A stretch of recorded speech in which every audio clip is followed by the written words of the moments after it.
Alright, so these are the materials that I need to build the deck. I've got my stapler WinCon. I've got my good stuff wood.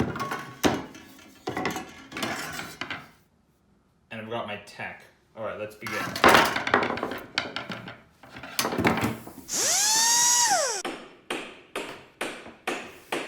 And here's our final product. Let's see how it turned out. In our G zone, we've got Xian. In our main deck, we've got Gateway.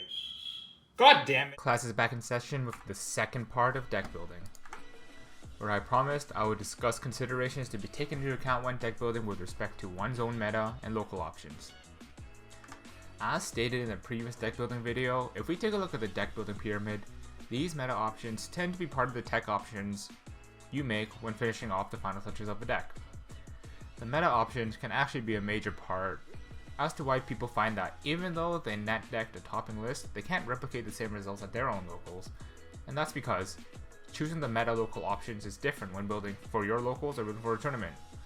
Perhaps the copied list was tailored towards one environment and your environment may not be completely suited for it.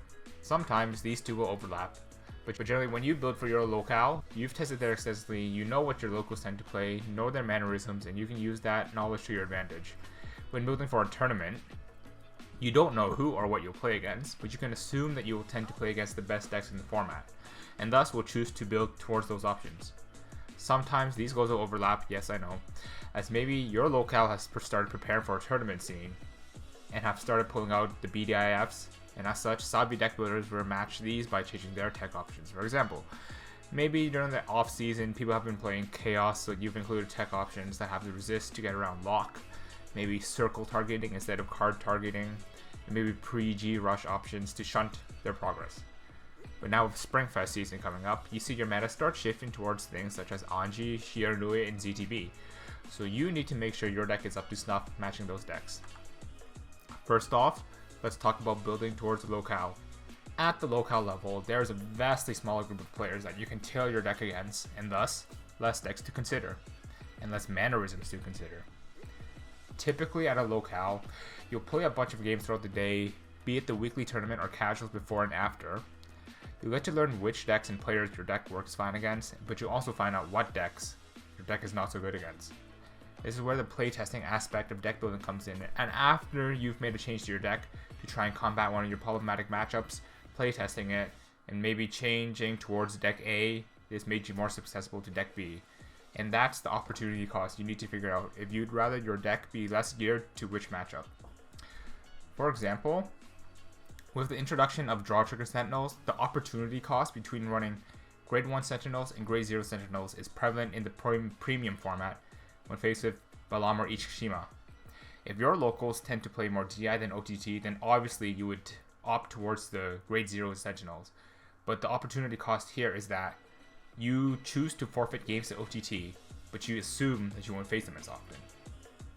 On the topic of mannerisms, this is something that is very not thought about when dealing with the local, but more so when building against for a testing partner, someone you're very used to playing against, and I like to bring up the example of Deleters. A deck known for running 12 stands to abuse the nerfed power on the opponent's deleted Vanguard. But people have learned that no guarding the Vanguard swing is the most guard efficient way, as well as since they don't have to fear crits. And once people have caught onto this trend, the inclusion of crits can surprisingly have a strong factor on your opponent's decision making again, and can completely catch people off guard.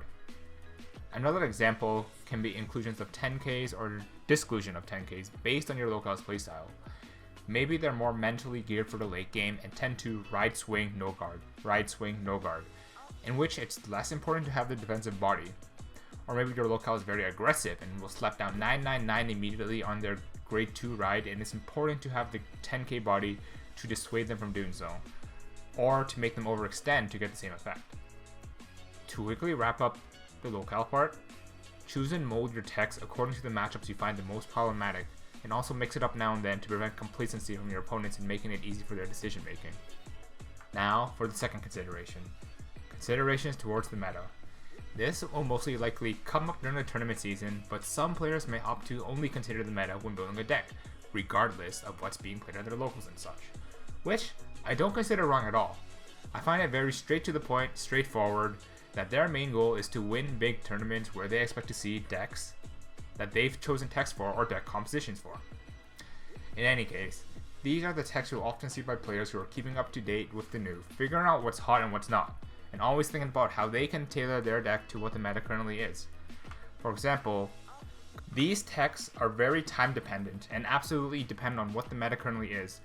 For example, cards that have resist and get around resist, I would not consider them big meta texts, as the era of Chaos, Overlord, and Aquaforce has undeniably ended, and tech options that can instead match the tempo of the Bermuda Triangle, or options that can assist in the matchup against ZTB and Nubatama. Some examples of what you might consider are resist units or some type of pre-GB control to deny Anji's plus on Ride and Stride, starters that disappear pre-GB to deny ZTB's plus Stride skill, and a copy or two of Hanali to deal with Shiranui, limiting their attacks.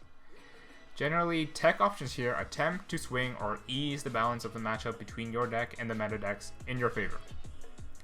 The main lesson here is that during tournament season, you need to be on top of the ball to figure out what decks are considered meta, as even if they're not good, as long as they're considered meta, they'll be played, and tailor your decks towards that.